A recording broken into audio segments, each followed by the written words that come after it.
Here's 10 mistakes to avoid when buying lumber so you don't waste your money. Now, we've all been there. You're excited about a project and you go into Home Depot or your favorite big box store to look for that perfect piece of lumber. But you're met with disappointment as you find a bunch of twisted and warped boards.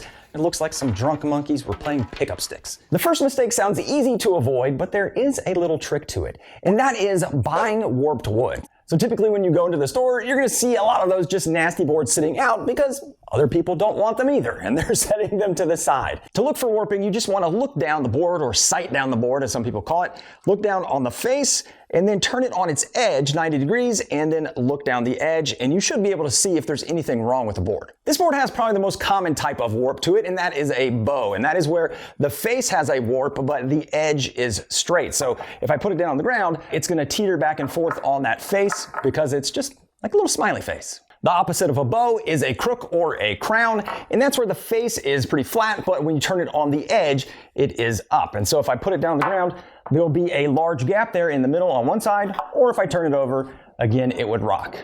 The next one is a cup, and that's when you have a kind of straight sides, but there is a dish in the middle and then a crown on the other side. If you have this flat on the ground, it's going to rock back and forth side to side. The last one is the worst one, and that is a twist, and that's when the board just kind of does a nice little twist, like a little Twizzler.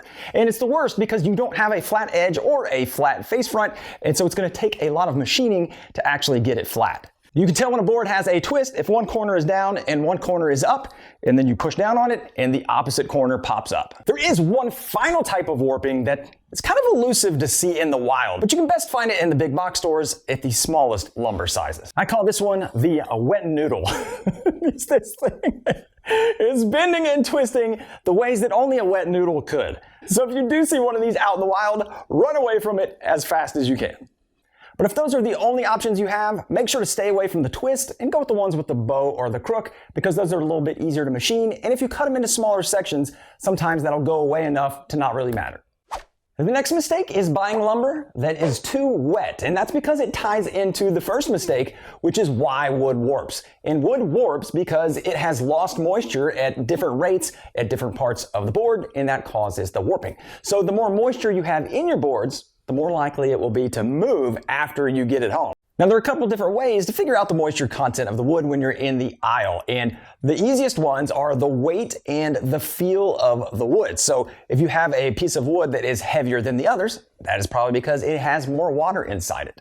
The boards with more moisture will also feel a little cooler to the touch than the drier ones. It's almost like they're a little bit clammy, kind of like that kid in third grade that you had to hold his hand when you're going out to recess. It was just weird. But an even better way to find out moisture is using a moisture meter. Now, these two guys are pinless moisture meters, and they have these little pads right here on the back, and you can just put them right on top of the wood as long as the wood is flat. If it's rough, it's not going to work, and then it will give you the moisture reading. This one is from Wagner Meters, and this is super expensive, and it has a lot of really cool things, so this one is way more accurate. But you can get away with one like this that is under 50 bucks. You can't pick the species, and you can't pick how thick it is, but you can relatively see which boards are the driest versus the others. But with either of these, you just want to test some wood in your shop that's the same species, that's been around for a while and you know is dry. Get that reading, and then you can compare it to what's in the store. The day I was there, I found some that were as low as 8%, which is crazy because that's lower than I can even have it in my shop, but there were plenty that were under that 15% range, although there was a big variation even between boards in the same stack. So this is really going to save you a lot of heartache, and I'll have a link in the description of these meters so you can check them out and see what I'm using. So don't be afraid to be that guy or gal out there putting the moisture meter on the 2x4s. People are going to look at you weird, and that's okay. If you add a little pocket protector, it'll really seal the deal. The next mistake you want to avoid is not checking thoroughly for defects. Now, there are definitely some defects that you can see really easily, kind of like those warped boards. The one I've seen a lot more recently is bark exposed on the edges of the boards. I don't know, is that just here locally, or are you seeing that in your area as well? I feel like there's way more of that now than there was maybe a few years ago. Now, the other thing that's really easy to see are the knots, and some of the wood has a ton of knots in it, especially the 2x4s, and then as you go up to the larger boards, those have larger knots in them, but typically fewer. So it does take some looking, but you can find wood that does not have as many knots. You're just going to have to do some digging. And just as an example, I did find a 2x4 that had almost no knots at all along the face. So you can find good boards out there. Depending on your project, you can work around the knots or even the edges that have the bark. And if you have tear out in the wood as well, you can fill that, especially if you're painting. But there's a couple more defects you want to really look out for because they're very hard to work around. And that would be sap pockets. The sap pockets are typically from wood that is cut in the spring or the summer because the sap is up in the tree. But if you do have some resin in the knots or the sap pocket, you can use some shellac-based primer to really seal those in, because if you don't, it's going to bleed through, especially on a white paint. And you need to look for cracks in the wood too. So in this small piece, we've got a nice one down here, and I saw a lot of cracks in the wood there. And there's all kinds of cracks at the store. Hey, Rodriguez, there's some good ones down here. Oh yeah, these are great. Oh, Chuck, crack kills, man. The next mistake is not looking at the end grain before you buy the wood, because the end grain is going to tell you a lot about how the wood will look once you cut it, as well as how stable it might be. And this is pretty easy to do in the store because you can just go to the end of the pile and look at all the end grain. And the one that you want to avoid the most is the pith. The pith is just a fancy word for the middle of the tree, so it looks a little something like that, like a little bullseye. The reason you want to avoid it is because that's the most unstable part of the tree, and those boards are definitely prone to twist more than the others. Other than that, you'll see two other major types, which is flat sawn, where the grain kind of goes across the board. And what that's going to give you is really nice straight lines on the edge here. And I really like this look. I use this on the workbench as much as I could. And then it will give you kind of the cathedral grain here on the front. And the opposite of that would be either rift sawn or even quarter sawn. Now the rift sawn or the quarter sawn, it'll give you those nice, tight, consistent lines on the face of the piece. And I try to use these for the legs and the apron of my workbench. So depending upon what you want on the face or edge of the wood, you can look at the end grain and choose the right boards. One exception to not buying the pith would be in large boards like 2x10s or 2x12s, because here, if you have the pith or close to it in the middle, you can just cut that out and then you'll have really nice quarter sawn boards on either side of it.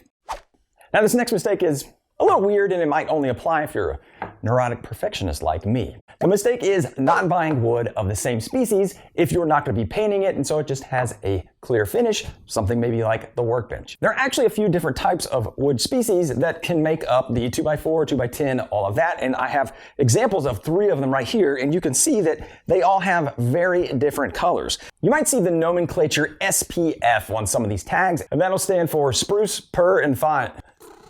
I would love to have a purr wood, like a cat, just sitting there in your lap, and you can pet it and love it. Spruce, pine, and fir. And so they can use any variety of those in some of the materials, but the way to see which one they're using is by the look of it. Now, I am not an expert, so this is all just based upon some of my research. If I'm wrong, let me know. But over here we have this white one. This is actually, I believe, white fir, or they might call it whitewood at your store as well. And this has a very pale yellow look to it. Now this middle one, I know what this is because it's tagged that way as SYP. That stands for Southern Yellow Pine. And you can see it has a very yellow hue to it. And that is what I made my workbench out of. And I like this one. I like the look of it. And it's got nice grain to it. Here on the end, this is another type of fir. It's got this pinkish hue to it. And this would be a Douglas fir. So if you do something with Southern Yellow Pine and then a whitewood, you're going to have a lot of clashing going on there. I think it looks horrible, personally. And so if I was doing a workbench with this and I had white legs with a yellow top, that would just look odd and weird to me. And yes, I know I have problems. But definitely something to look out for. Make sure you're looking at the species and how it's going to look when it's finished, if you're concerned about that. Now the next mistake is a little controversial, and that is the mistake of actually buying construction grade lumber when maybe you should be using hardwood. And there are some purists out there who say if you shop at Home Depot and you buy that lumber that you are just a hack and, you know, no good and everything you build is trash. And that is absolutely ridiculous. I've built a ton of furniture from construction grade lumber that I've bought at Home Depot, and it looks great, especially if you're putting paint on it and you're using these tips to get good wood. So don't let anybody shame you for buying wood at the big box store. It is totally cool.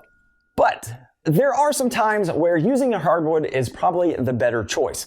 And for me, that's typically when it's going to be a piece that's going to see a lot of use and abuse. Because the reality is pine, fir, those are very soft woods and they're going to take a beating. Now, if you like that rustic look and you're holding on to 2016, then by all means use pine and let it get beat up. But for something like drawer fronts or doors or even a kitchen table, I'm going to be using hardwoods. I used oak for our dining room table, and if I ever do the kitchen, I will do something like a maple or maybe an ash. Now your big box store may have a small selection of hardwood.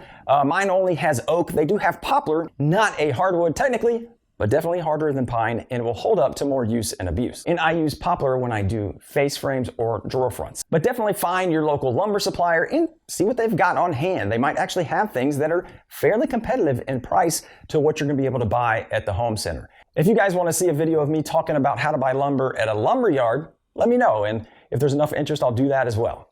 The next mistake you want to avoid is buying the wrong wood for outdoor use. Pine is not a great option. Now the problem is that pine is just not naturally resistant to water, whereas something like cedar or even fir is. And there are options for cedar at the big box stores, like I showed you in the hardwood section.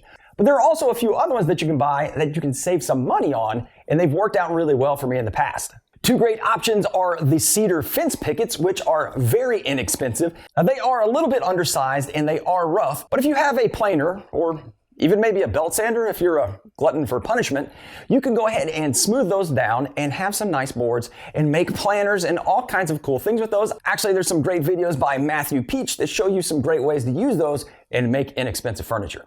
But another great option I found is cedar 2x4s, which I have seen at Lowe's. I use those and rip them down to make the modern outdoor sofa and chair that I have on my front porch, and they worked out great, and it was much less expensive than getting it even from a lumber supplier.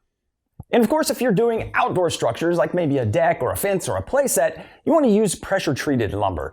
A pressure-treated lumber is pine, but it has some additives in it that make it rot and insect resistant. And you'll notice that in the back of the store, and it has a green hue to it because that is the chemicals in there. That stuff is super wet though. When I read it at the store, it maxed out my moisture meter, which only goes up to 32%. So I definitely do not recommend cutting that inside. I would always cut that outside, and you have to let that dry before you put any stain on it. Now, I've made a ton of outdoor furniture with cedar, and it has held up nicely. The nice thing about cedar is that if you don't keep up with the finish, it will just kind of gray and then turn into a kind of a cool patina. But if you do that with pine, it's just gonna rot on you and it's just gonna be nasty and start falling apart really quickly. So don't use pine for outdoors unless you just really wanna upkeep it every single year. And when you start dealing with this larger lumber, like the 4x4s or those huge like 2x12 pressure treated wood, they can get really heavy. So consider wearing some steel toe shoes when you're working with this wood, or better yet, some comfy sneakers with a composite safety toe, like the Setra from Timberland Pro, the sponsor of today's video.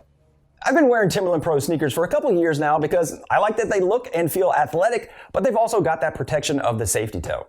And the Setras are a new release, and they've really stepped up their game on the styling on these. They look awesome, and they come in a few different color combinations, but you know, I like a good black and gray.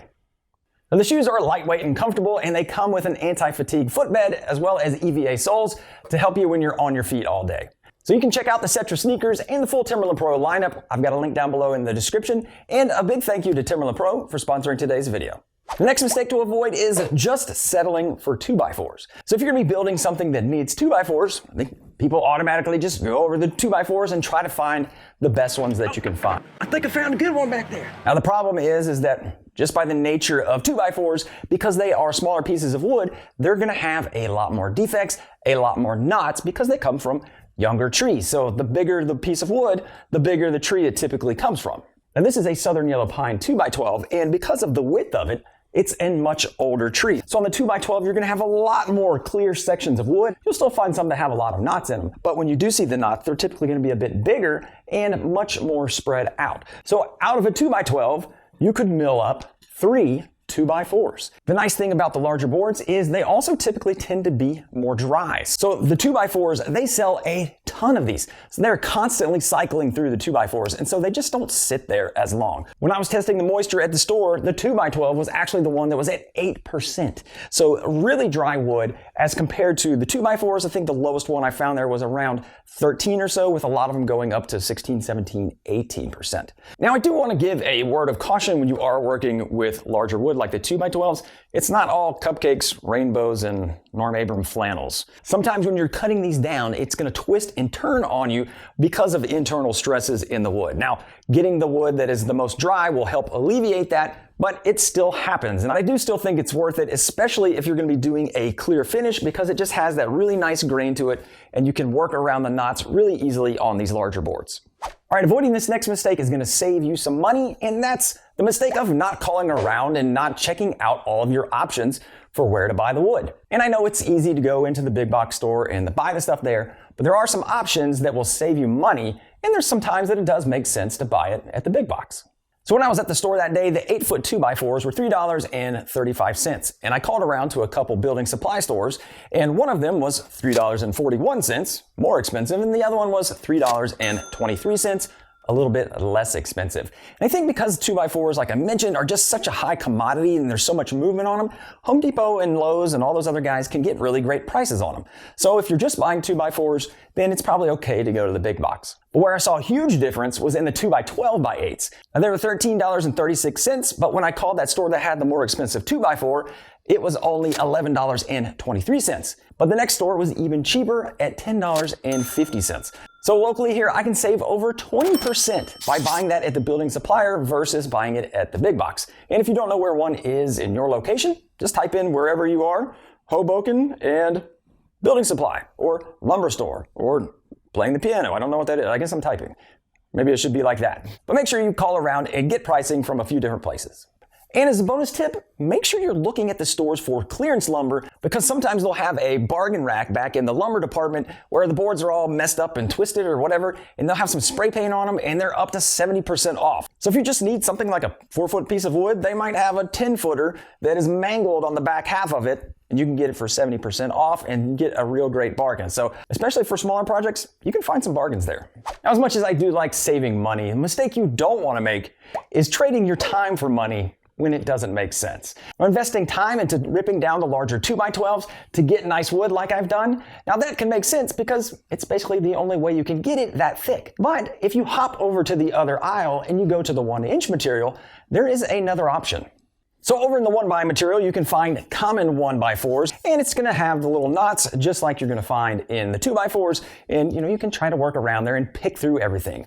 Or you can buy a select pine. And this is oh so nice. This is also a 1x4, and basically you get that quality that you can get out of the 2x12s, but it's already done for you. Now, this does come at a price. The common 1x4 was $8.87, whereas the select 1x4 is $15.20. So it is over 70% more expensive. But if you just have a small amount, or you just really want to save time and get a nicer piece of wood, it is a decent option, and I have actually bought a lot of this over the years and used it in furniture projects because it is just ready to go. You can almost go straight into paint and not have to sort through all the boards or worried about cutting around knots or filling knots or anything like that. And it's not just 1x material, they also do have a 2x2, and these are awesome for legs, for dressers, or tables, and they are ready to go, and you don't have to do anything and just go straight into joinery. But whatever you do, make sure you do not send somebody else to get wood for you or order it online, because you might just end up with the wet noodle, and nobody wants that. Now, if you need to buy plywood, I've got mistakes to avoid right there, so make sure you check that out. A big thank you to the FTBT Builders Club. Until next time, guys, get out there and build something awesome.